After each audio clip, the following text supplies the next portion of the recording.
Welcome to today's episode. I'm Noelle Dean. We have a special guest for you today, Gwyneth Flack, who you'll be meeting in just a moment. I'll be reading this intro, and it'll sound like it probably.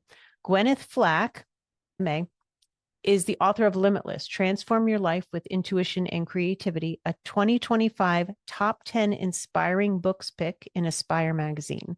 She's a transformational teacher and soul body alignment guide, passionate about helping people tap into their intuition, align with clear decision making, heal their lives, and cultivate deeper, more fulfilling relationships. Gwyneth has empowered thousands of professionals through private sessions, online courses, and retreats. She offers beginner to advanced intuitive development tools and helps people thrive in becoming more grounded in today's fast-paced world. She's been doing that since 2007. And as I know you'll hear, and certainly as I experienced in speaking with Gwyneth, she is a wealth of in-depth knowledge about grounding yourself, all the many benefits of living a life that way, and how to do that for yourself. I loved speaking with her. It was like being in class with her. She had so much to teach. She unraveled kind of delicate information in this way that was easy and kind of captivating to listen to. Gwyneth is insightful. She's clear and very thorough about what she talked about. I'm excited to dive into her book, Limitless. And the plan is to have Gwyneth come back as a guest later and talk more about some of the in-depth information in her book to have that be even a bit more unfolded. This is part 1 of 2. We'll be posting the next half next week.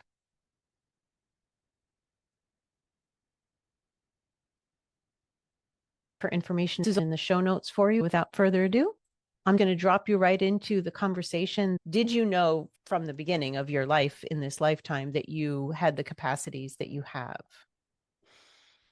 Yes and no, because I was really intuitive when I was a child. And then all children really are, and maybe some are more tuned into it than others, Yeah. but really we come in intuitive and we come in super aware. So yeah, I was essentially giving readings to people when I was little in a very casual manner, like my mom's boss or whatever. And I was very aware of seeing people both as the soul and the body when I was a child. And Okay. when I was a teenager, my focus went elsewhere. And then when I got into my 20s, then the first return to the spirituality area of life was Reiki. I got trained in Reiki. And then after that, I went and got my master's degree and did some other things. And then I went back and really got intensive training. So, yeah, many years of training. I never planned to be a teacher, but I teach. I've been teaching for 19 years. So Wow. I train people to read. I give intuitive trainings or clairvoyant trainings that are like 2 years long, where we go really deep. Wow. Love that. Yeah. Yeah, yeah. And so Hmm. I give short courses as well. I give courses that are like 4 times, like an online workshop that meets and where I teach a whole set of basic intuitive tools that help you to create the habitat, if you will, for being intuitive or for tapping into your intuition or for being able to read or just receive your own answers. Because at the heart of it all is receiving our own answers and being able to access them. And so that's what I mean about how do we create the space or the habitat for that? How do we set that up for ourselves so that it becomes easier? And so that's why I'll teach like a series of intuitive tools. And then if people want to go deeper, they might sign up for a much longer training to go deeper. But also, what I teach is self care as well, caring for yourself, being able to have tools to manage your energy and handle the energy of the world around you because that's some rough energy. The world is not a grounded place. Nature is grounded, of course, but the world's not a grounded place. And we're out and about getting affected all the time by the energy of the world. And so that can keep us from actually being able to fully tap into our intuition, but also as healers, as people who care about others so much and we're all out in the world helping other people, whether we know it or not, whether we recognize what we're doing or not. But then we're the ones that end up taking on the weight of the world in our efforts to be so helpful. And we are so helpful, but at the same time, we have to learn how to care for ourselves on a really deep level so that we don't burn out or end up hiding out, not even wanting to step out into the world, or so that we don't just get really thrown off by everything and ungrounded and just, ooh, I don't know what I'm doing, or I don't. It's really easy to get thrown off as a sensitive, empathic type of person, that type of person who really has a lot to offer and is a healer and is intuitive. And but how do we care for ourselves? We can't just put it all out there in the world and not balance it for ourselves. So yeah, there's a Mm. lot that I could say about all of that, but And you just did, and I loved everything that you said. I'm also a therapist, so I'm very aware of the idea of self-care and a lot of the traps for empaths yeah, that get caught up into certain kinds of relationships with certain kinds of personalities because they're caretakers or because they're overwhelmed by the world and they just want to hide out. And yeah. you've touched on a lot of those things, which I appreciate. Creating the habitat is such a cool way to say that because that makes so much sense that you need to clear out a lot of things. A lot of people who are empathic became that way to adjust to their childhood and their early environment. So there's usually trauma there that needs to be cleared or dealt with, and all the triggers for that too. So it's a lot of work, actually. Yeah, it's doing the inner work is really rewarding, but it takes courage and enthusiasm and appreciation for that. If you're willing to dive deep, you're going to have amazing experiences, but you have to move through some muck. And so, once again, to me, that comes back to creating the habitat. How do we create the maximum amount of what I would call neutrality for ourselves so that we Mm. can be an observer and so that we're not just in a reaction mode? And Mhm. once again, that's the tools that I teach and the book that I wrote gives people those tools as well. Because without being able to create that space for ourselves, it can be much harder to do that inner work. So if we create a space of neutrality where we're observing and we're not reacting, we're able to respond, we're able to create a pause. And then, of course, our nervous system really likes that space, right? So our bodies can feel safe and taken care of, essentially, that we it's like saying as a parent to our body or something, hey, I've got this, we're good, we're a Mhm. team, rather than the body so often in life, if we're not doing that spiritual work, connecting with ourselves as a soul presence, if you will, or connecting with ourselves on that deeper level. Lots of people call it different things, our higher self or spirit or whatever, all just different ways of saying the same thing. But when we start to connect like that, then we have more, the body feels like it doesn't have to just be in charge and just muscle through everything. We're being present in our bodies, we're having ownership of our bodies, and then our body feels much better. It feels safe, but it can be hard to be in our bodies when we've had different experiences in life, like trauma or something like that. Lots of different experiences make us maybe not feel so comfortable in our bodies. So by habit, we may not be inhabiting our bodies, but then when we do inhabit our bodies, then we're tapping into our senses. The nervous system calms. It knows that we are being the leader. It's really, are we being soul led or body led? And so we're taught in the world teaches us to be body led from kindergarten on. Unfortunately, it's just very identified with what does our body look like? What academic learning is happening? What age are we? What is our education? What's developmentally appropriate? All these kinds of things, but we don't get that soul to soul or spirit to spirit hello communication. So we end up being more body led. We're just taught to use our intellect. We're not given tools from the get-go to be grounded and know what it is to be grounded and be in our bodies and tap into our innate inner knowing, or whatever you want to call it, our intuition, our inner guidance. That's not validated by society. If it was, we'd have a whole different world.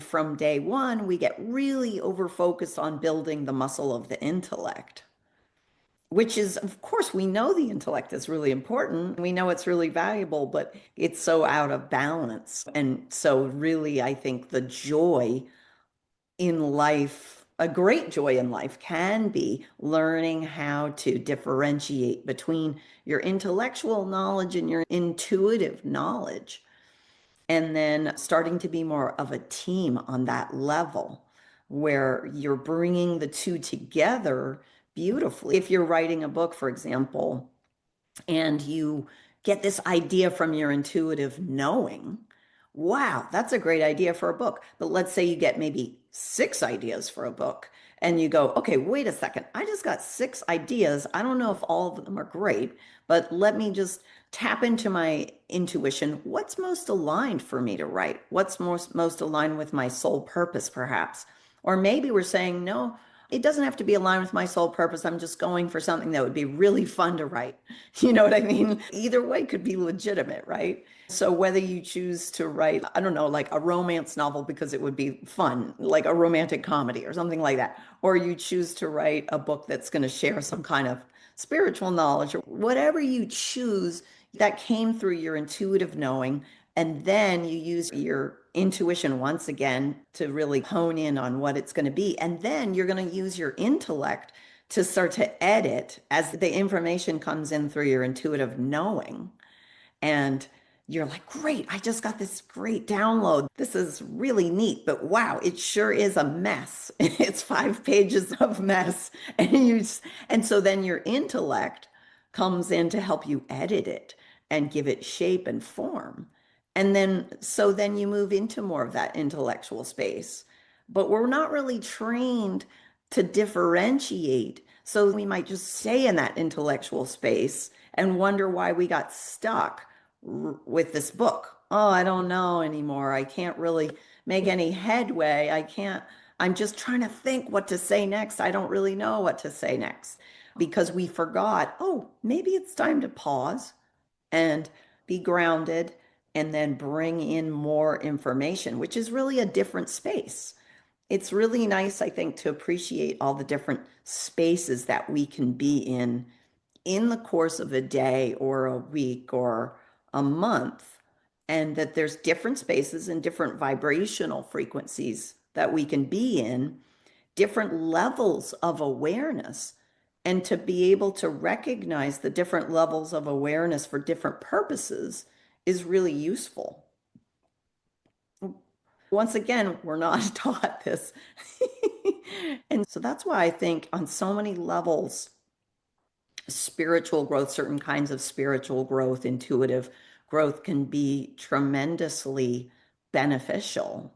It helps you to bring more balance to your life. And we're all these amazing creative beings. We are innately creative beings, and there's so much power in our creativity as applied to anything. But our intuition's there to really guide that creativity. We don't just put it into anything. Because if we're mostly in our intellect, we can end up putting a lot of creativity into worrying or being afraid or second guessing ourselves, criticizing ourselves. It's just that when we're in that space, we ask too much of the intellect, right? The intellect is made for more of that critical analysis and taking pieces apart, right? It's supposed to do that. But then we are actually meant to be in oneness. So it's an interesting thing to be human. I think that's one of the real challenges with being human is is that we have this part, this limitlessness, this incredible beingness, oneness, and that experience and that truth, or that we can access that. And then we have this other part of us that wants to break up everything into little tiny pieces and analyze it. And so really I think we're meant to build just more and more conscious awareness when we have the opportunity to do that, to then start to really live and embody the whole experience of being human in a different way. And I guess you could say in a more expansive way, rather than with the just with the blinders on, like a horse that pulls like a wagon or something, or they wear those blinders. And we take the blinders off and we look around and we start to just have more awareness about what's going on around us. That is jam packed with beautiful awareness of so many things. Thank you for unpacking that in the way that you did and coming full circle. I hear you about using your intuition to help guide you and then your intellect to fill in things. Like your book metaphor was, or analogy was great, because with every project and with every day of your life, if you can lead yourself that way, there's just so much more richness to what you can do and the presence that you can bring with you. And I love what you were saying about even seeing what feels aligned with you. Even if you get a download for 6 books, I got that I'll be writing 7 books. And I was like, I barely read. I don't know what you people are talking about sitting and reading. I listen to audiobooks and all that stuff. But what I've come to realize is that I have to focus on what feels aligned for me right now. Because those other books, if I get stressed over what feels like something I'm supposed to do, it's part of my spiritual journey or my spiritual responsibility, then it'd be so easy to just get anxious. I don't know what I'm going to write about. A question came to me. I try to ask myself, what beckons my love and attention today, or my love and energy today, and try to focus on it like in this moment.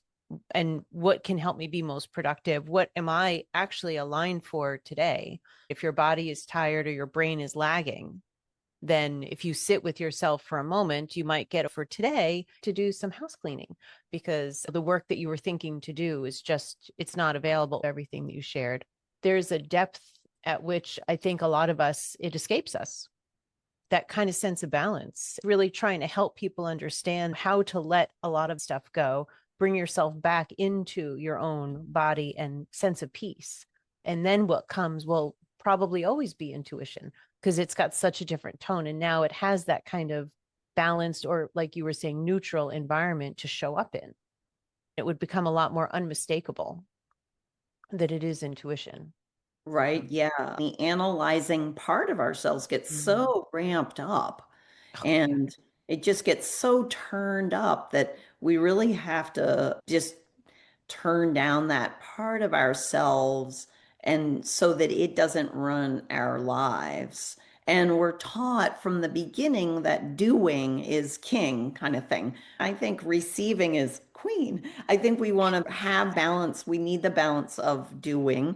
That's important. And we need to balance it with receiving. So usually we're strong on the doing end of things. We're taught Mhm. to override. So let's say Yeah. we've created a list and we know certain things are a priority. And let's say one day we just feel like, oh, I just, I can't work on that because I'm just not making any progress with it. I Mhm. need to leave it. But that doing part of ourselves will be like, no, just muscle through, just keep on working, just get it done.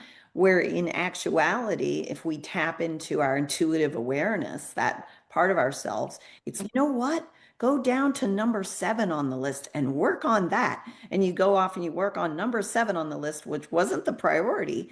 But then all of a sudden, you create the space and you move, and that shifts you into a different mode to be able to circle back and Mhm. do the that higher thing on the list. But the doing part of ourselves that's so reinforced by society, Oh, yeah. everything's about just pushing, no pain, no gain, push through. There's Yeah. so many expressions. And it's really, and get the good grades starting in first grade and get into a good college and just the whole thing. Yeah. It's a very intense set of verbal and nonverbal messages, the energy of it as well. Mhm. But really, our intuition is a receptive space.